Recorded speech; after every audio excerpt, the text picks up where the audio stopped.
En avion, le commandant de bord est traditionnellement assis à gauche. Donc pourquoi en hélicoptère est-il à droite?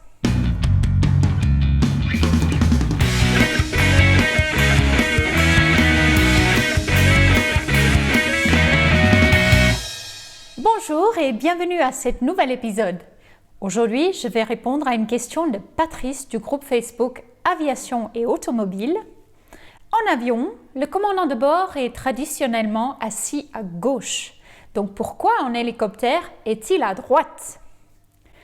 C'est vrai que cette question revient souvent, mais il n'y a pas vraiment qu'une seule réponse exacte et précise. Par contre, on peut avoir une bonne idée de la raison si on regarde un peu l'historique de l'hélicoptère. L'aviateur russo-américain Igor Sikorsky était pionnier en aéronautique et concepteur du premier hélicoptère américain, le VS-300 en 1939. C'était un hélicoptère à une seule place avec le pas général à gauche du pilote et le cyclique à droite. Charles Lester Morris, qui travaillait avec Sikorsky, était le tout premier pilote hélicoptère certifié et pilote d'essai en chef. La conception du VS-300 a été modifiée en 1942 et le biplace Sikorsky Aircat est né. Il a été conçu d'être piloté à gauche. On peut imaginer que Sikorsky suivait simplement la tradition des avions. Dans ses premiers hélicoptères, pour une raison de poids, il n'y avait qu'un seul pas général monté entre les deux sièges. Morris a appris à piloter avec les commandes inversées, c'est-à-dire le cyclique en main gauche et le pas général en main droite. Il lui a fallu plusieurs heures avant de s'y habituer. De ses propres mots, il a dit « Many hours before I mastered an inordinate desire to use the wrong control at the right time ». Une fois entraîné, Morris a commencé à former les premiers pilotes hélicoptères. Il a gardé sa place à gauche pour ne pas prendre le risque de confondre les commandes au moment critique quand l'élève faisait une bêtise et qu'une correction immédiate était nécessaire.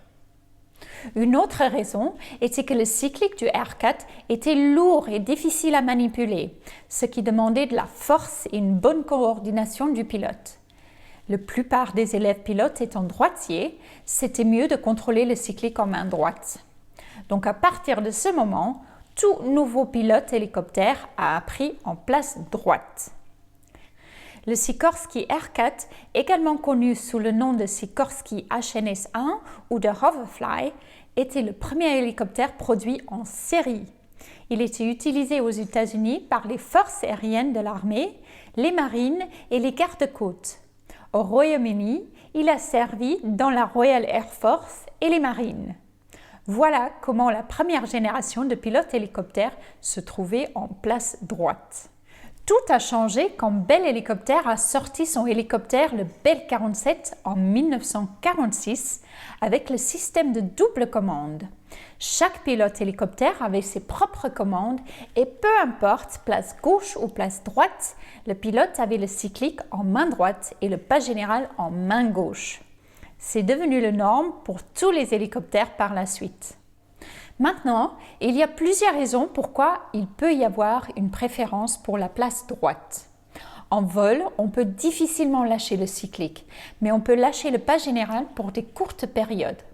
Donc c'est plus facile d'utiliser la main gauche pour manipuler les différents instruments et boutons dans le cockpit.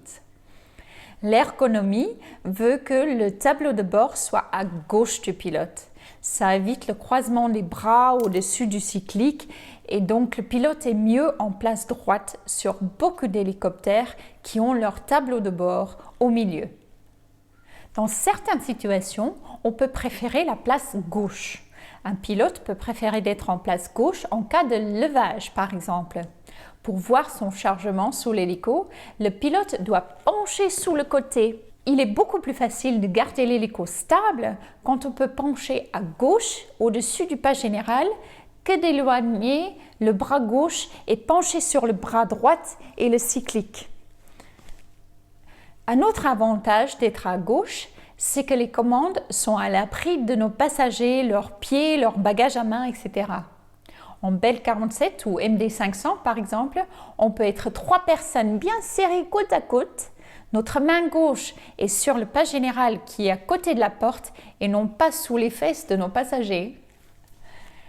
Un autre cas où on peut préférer d'être en place gauche, c'est en tour de piste. Les circuits se font habituellement en main gauche avec l'aérodrome sur la gauche. Donc c'est mieux d'être en place gauche pour assurer la sécurité en virage. La place à droite nous oblige à regarder travers nos passagers. C'est particulièrement vrai pour les hélicoptères plus larges qui transportent beaucoup de passagers comme l'Airbus H130. Voilà, même si on a notre préférence, il faut respecter les consignes du fabricant de l'hélicoptère parce que la conception joue également un rôle sur la place de pilote. En Robinson, le commandant de bord est assis à droite. Les commandes à gauche sont démontables et on est même obligé de les enlever si la personne assise à gauche n'est pas pilote ou instructeur. Un instructeur peut piloter en place gauche avec son élève à droite, mais il est strictement interdit de piloter en place gauche quand on est seul à bord. On peut expliquer ceci pour plusieurs raisons. Déjà, le sens de la rotation des pales peut avoir une influence.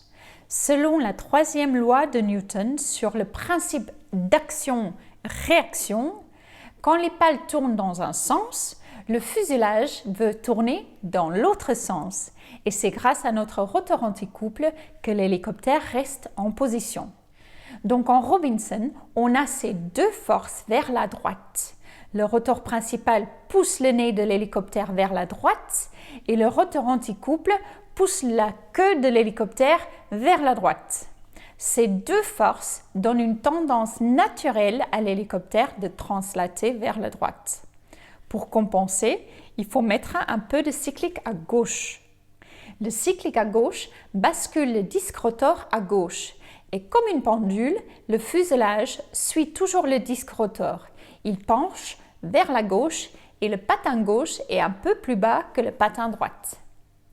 Ensuite, le réservoir principal qui contient à peu près 2/3 de notre carburant se situe à gauche. Un réservoir principal plein peut ajouter jusqu'à 50 kg en R22 et 83 kg en R44. Donc si en plus on s'assoit côté gauche, sans personne en contrepoids à droite, l'hélicoptère va pencher encore plus. Quand on est pilote, on tient compte du masse et centrage de notre aéronef. Dans le manuel de vol, vous trouverez des limites de centre de gravité à respecter et des enveloppes à ne pas sortir. Si on met tout le poids sur le même côté, on a un grand risque de sortir de l'enveloppe du centrage latéral et à part d'être vraiment inconfortable en vol, on risque d'endommager le mécanique, d'être embuté de nos commandes et pour autant ne pas pouvoir stopper la translation latérale. On risque l'accident. Alors, comme vous avez pu constater, même si on voit souvent les commandants de bord piloter à droite en hélicoptère, il existe des hélicoptères conçus pour être pilotés de la place gauche. Si vous êtes quelqu'un qui pilote à gauche ou si vous avez des expériences à partager, n'hésitez pas à nous faire part dans les commentaires. C'est toujours un plaisir de vous lire. J'espère avoir répondu à la question. Merci pour votre soutien, vos pouces bleus et vos abonnements. N'hésitez pas à partager la vidéo ou la chaîne avec vos amis passionnés. Fly safe, soyez prudents et come fly with me!